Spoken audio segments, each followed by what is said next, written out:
Mbeluka Chala, bonjour. Bonjour Marie-Claire. Vous êtes professeur d'université et entrepreneur.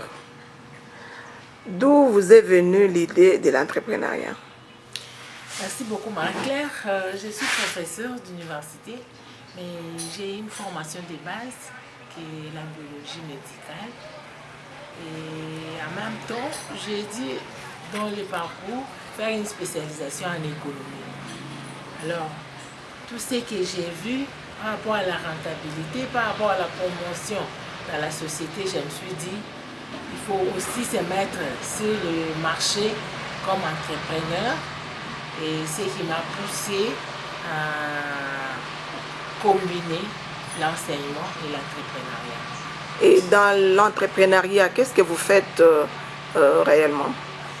Pour le moment, j'ai deux aspects que je suis en train d'aborder. Nous avons l'aspect de la transformation des savons, mais il y a aussi l'aspect d'exploitation de la terre. Et j'essaie un peu de combiner ça.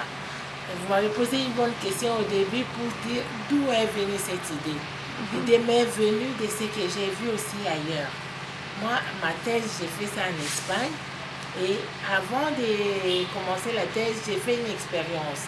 J'ai fait un master de santé publique, mais l'aspect santé publique européen.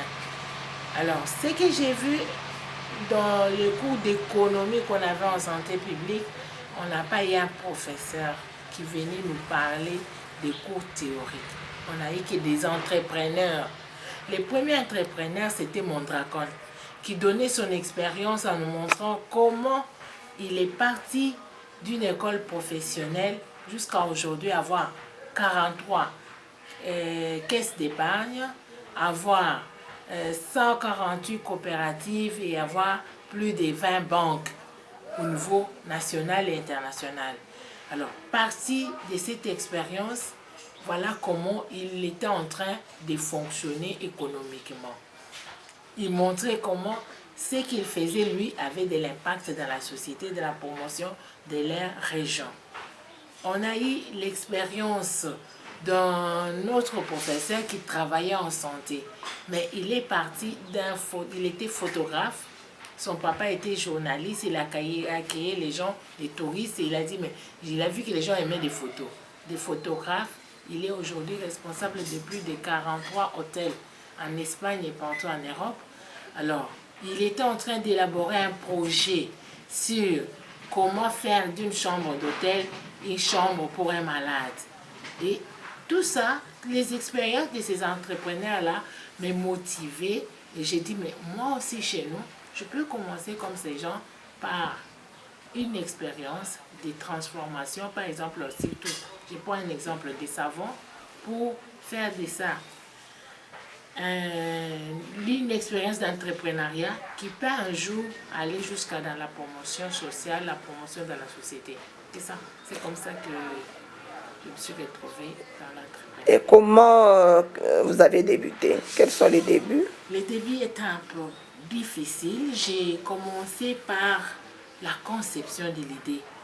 J'ai raisonné quand moi j'étais en train d'apprendre le cours de chimie et de biochimie, et que je n'ai jamais fabriqué les savons, mais j'ai eu la formule des savons théoriques.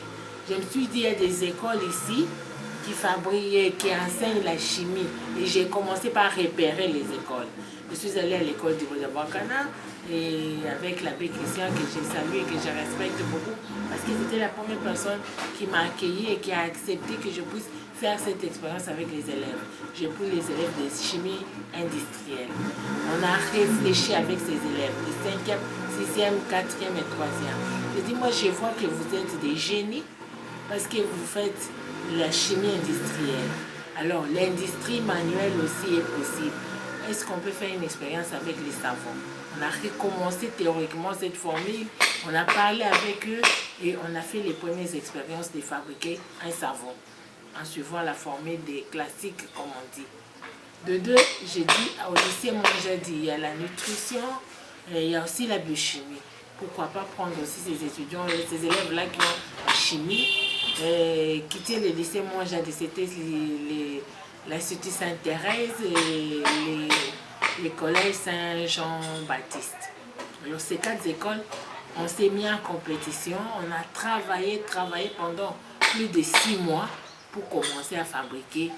Au lieu d'un travail pratique, on a fait des savons. On est allé jusqu'à participer aux journées catholiques de l'enseignement avec une compétition.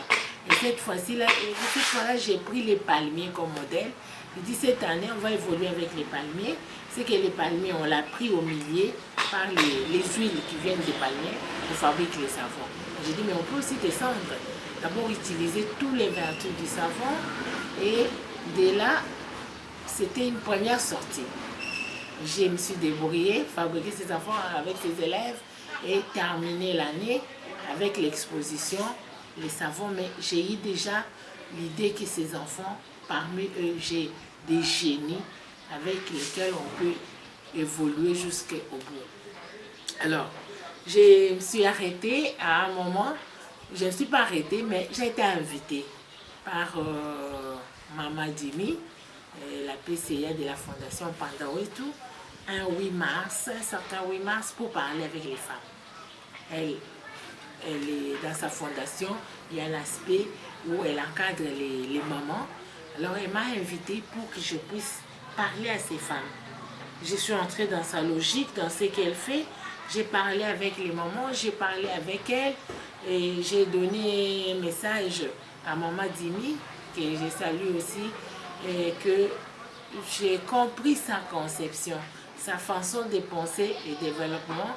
Je me suis dit, si elle veut aider vraiment les mamans, est-ce qu'elle peut accepter aussi d'entrer dans notre logique? J'ai dit, maman, moi, voilà ce que j'ai fait. Je suis en train de travailler les palmiers et nous sommes sur les savons. Si vous voulez, on fait cette expérience avec les mamans des fondations Pandawetu. Elle a accepté et on a fait une première expérience avec les mamans, préparer les savons.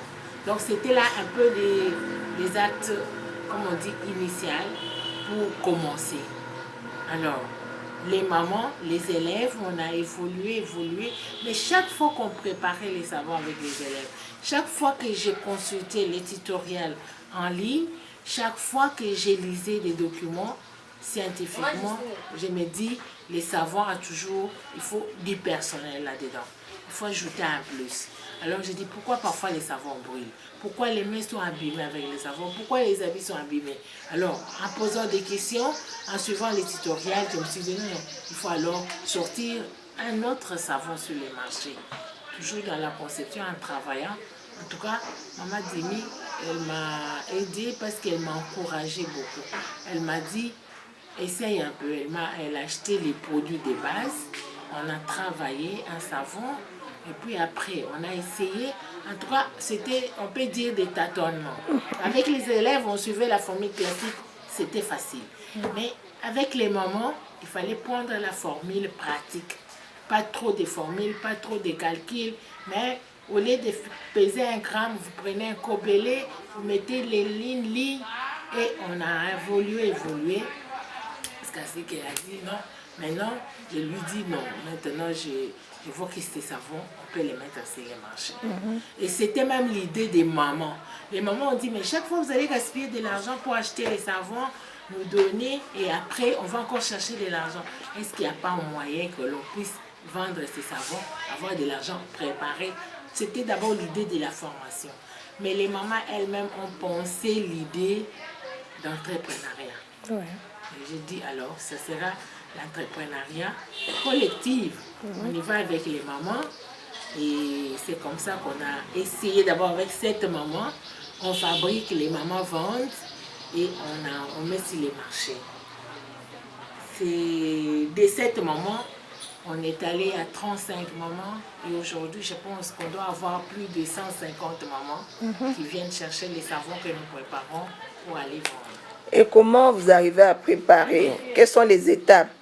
Parce qu'avant, j'ai suivi que vous faisiez avec de l'huile de palme. Et présentement, vous êtes passé de l'huile de palme à l'huile palmiste. Et comment vous arrivez à trouver l'huile palmiste? Oui, c'est comme je dis, en travaillant, on a l'expérience, mais on a aussi l'intuition qui nous arrive. Cette intuition, j'ai commencé par les savons avec l'huile de palme, l'huile rouge. Alors, l'huile de palme, la qualité des savons qu'on avait, j'ai dit non, je vais quand même chercher aussi l'expérience des mamans qui préparent les savons. Je suis allée à Kalenda Bay, donc de passer mon étude. Je vais à Kalenda pour enseigner. J'avais bien dit, je suis professeur. Ouais. Je vais à Kalenda pour enseigner, mais j'ouvre aussi les yeux, j'observe. Je vois les mamans qui préparent les savons. Je leur ai dit, bon maman, moi aussi j'essaie de préparer les savons. Est-ce qu'on peut préparer ensemble? Moi je prépare d'abord ce que je connais et vous allez aussi me montrer ce que vous connaissez. Elles m'ont montré, moi j'ai montré, elles m'ont expliqué ce qu'elles font. J'ai dit non maman, là ça ne va pas. Regarde ce savon, fais brûler les mains. J'ai dit montrez-moi vos mains, les mains étaient noires. J'ai dit maman, vous continuez comme ça, c'est un cancer dans les mains. Les savons, c'est un sel. Vous prenez la soude, vous prenez l'huile, vous mettez ensemble, vous avez un sel qui ne brûle pas. Alors, pour que ça ne brûle pas, il faut que ça soit vraiment bien calculé, la quantité de soude et la quantité d'huile. On permet de se tromper en ajoutant plus d'huile que d'ajouter plus de soude. Parce que vous mettez plus de douce, vous brûlez la personne et demain c'est un cancer qui arrive. Alors, parce que moi je ne le fais pas comme ça, j'ai toujours allé me documenter, chercher les tutoriels, les meilleures maisons de savons, leur expérience, leur historique. Et j'ai dit, maman, et si on faisait comme ça? J'ai essayé un peu de voir, de travailler avec elle. Et après, j'ai vu même qu'il y avait un savon préparé localement qu'ils appellent les savons Chibombo. C'est liquide. Ils les préparent avec la potasse naturelle, ce qu'on appelle les binjilimba. Ils préparent ça, ce savon reste liquide. Alors ça m'a tiqué. J'ai dit, ah, alors c'est que je peux préparer les savons liquides, c'est que je peux préparer les savons avec l'huile d'olive. Et là, j'ai dit, il ne faut pas que je prépare l'amélioration et l'amélioration de la qualité. Et mon objectif en ce temps-là, c'était d'abord de maîtriser un bon savon. Alors, on est avancé, je suis allée enseigner à Kananga. Alors, je tombe sur l'huile palmiste en grande quantité. Je dis, j'achète. Tout ce que j'ai eu comme argent à ce moment-là, j'ai mis dans l'huile. J'ai acheté l'huile, j'ai pris les risques de mettre sur les camions. C'est arrivé en Bouchemal. J'ai commencé aussi à essayer, toujours avec les élèves, les couples de mamans qui avaient accepté. On essaye d'évoluer, mais toujours à pas de tâtons parce qu'on n'avait pas encore vraiment fixé. À un certain moment, on a maîtrisé ces savons avec l'huile de palme, mais qu'on mettait dans les gobelets comme moule. Et là, on a dit non, on fait notre savon, les premiers savons qu'on a nommés Pandawetu, parce que pour vraiment honorer la Maman Dimi, la PCA de la fondation, on dit bon, on met les savons Pandawetu parce que c'est la fondation Pandawetu.